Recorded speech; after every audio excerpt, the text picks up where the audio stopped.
with you on cheating. And this is a very serious topic, I know, and usually I'm making those fun videos about toys and how to play and stuff, but this is so core for any relationship. And I need to tell you a little bit about myself. Well, I do that all the time anyway, but that's okay. I used to have open relationships from the moment that I found out that, I cannot not cheat, I thought. I was a notorious one, and it cost me quite a few relationships until I at one point decided that I was going to talk about it with my partners whenever I was starting a new relationship, and I told them I need the openness in a relationship. I need to be able to have relationships with other people, and I will be sure that it's not interfering with us and stuff. And so we had some rules and all, but this is the way that I wanted it to be. But in a way, it was never... Even in the open relationships, my partners often felt threatened. And I think also this happened because we didn't talk about it. We had the what I don't hear and what I don't see, I don't know policy. So I could go see other people, but they didn't want to hear about it, and vice versa. And in a way, this killed it.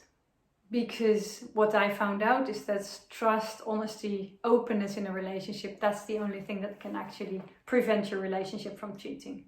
I have one relationship now.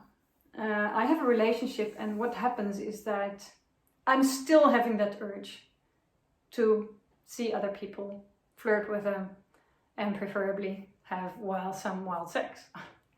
I'm in a long distance relationship. So, but what happens is a few weeks ago, I was giving a training, and one of the people in my training was my very, very first boyfriend for when I was 15 years old. Now you could say, like, how the heck did you recognize him? I didn't. He didn't recognize me as well, but he had a very, very strange name, and I recognized it immediately when somebody addressed him with his full name, like front and back name. And I addressed it, and I got like this head red, and like I was really, I had to laugh so hard. So we reconnected. We actually found out that we were indeed, it was my very, very first boyfriend, and that something happened. There was this sparkle, but I'm in a committed relationship, and so was he. So what do you do? We decided that we were going to meet because we really wanted to meet up and just catch up. And we didn't want to do that with all his colleagues because it was a workshop that I gave for the whole company. So we decided to catch up. So, and then what happened? It was 2 weeks later. It was supposed to be 2 weeks later. And in that 2 weeks, I started fantasizing about it. And I really, really, really wanted to fuck him. Now, what do you do? In my former relationships, what would have happened is that I wouldn't have said anything. Because what would have happened if I would have said something, my partner would have reacted hurt. They would have felt like they were not good enough. So it was a threat, and it would have not made it easy for me to share it. So I didn't. And now in this relationship is safe. It's safe enough to express how I feel. And what happens is I shared it, and I didn't get judged. There was a safe space where I could share about what happened. And the whole interesting thing was that because I shared it and because we could talk about it, my urge left.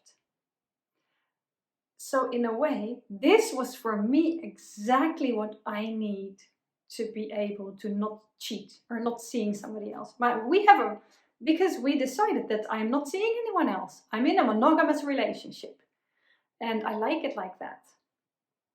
But I was struggling with it. When I was discussing it and I was telling about it, I was like, I really want to see other people. But yeah, well, we don't have that in our relationship, so I couldn't. And now it was fine. And also because I found out why I wanted it so much. It's not strange. We're in a long distance relationship. We don't see each other that often. The physical part, sometimes I just really miss it. I just want to kiss for hours. Just lie into somebody else's arms, fall asleep, and just like get laid really badly. So, but that was not, it wasn't possible. And like this, it was fine. And now it's actually, it's a couple of weeks ago, and now I made a hike, and I suddenly, it popped up in my mind. It's like, this is exactly why it's, for me, it's possible to not cheat. So if you ever think, if you're on the other side and you find it hard to trust your partner, or your partner ever cheated, this is your way to go. First of all, make sure that whatever they tell you, you don't judge them. Just, it's okay to be hurt. But at that moment, just be really, really, really grateful that they have the courage to share it with you. Because that's the way it works.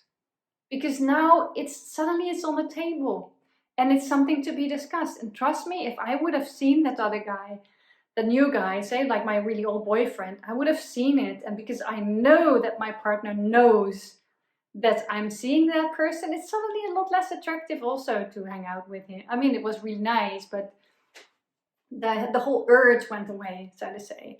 So this is something that you can do to prevent your partner from cheating as well. So if you have a partner that you have trouble trusting, and you want to see what you can do to make it easier for you, this is the way to go. Be honest and create an atmosphere where the other person can be honest as well. So yeah, cheaters can change, I guess. Have fun and play with passion.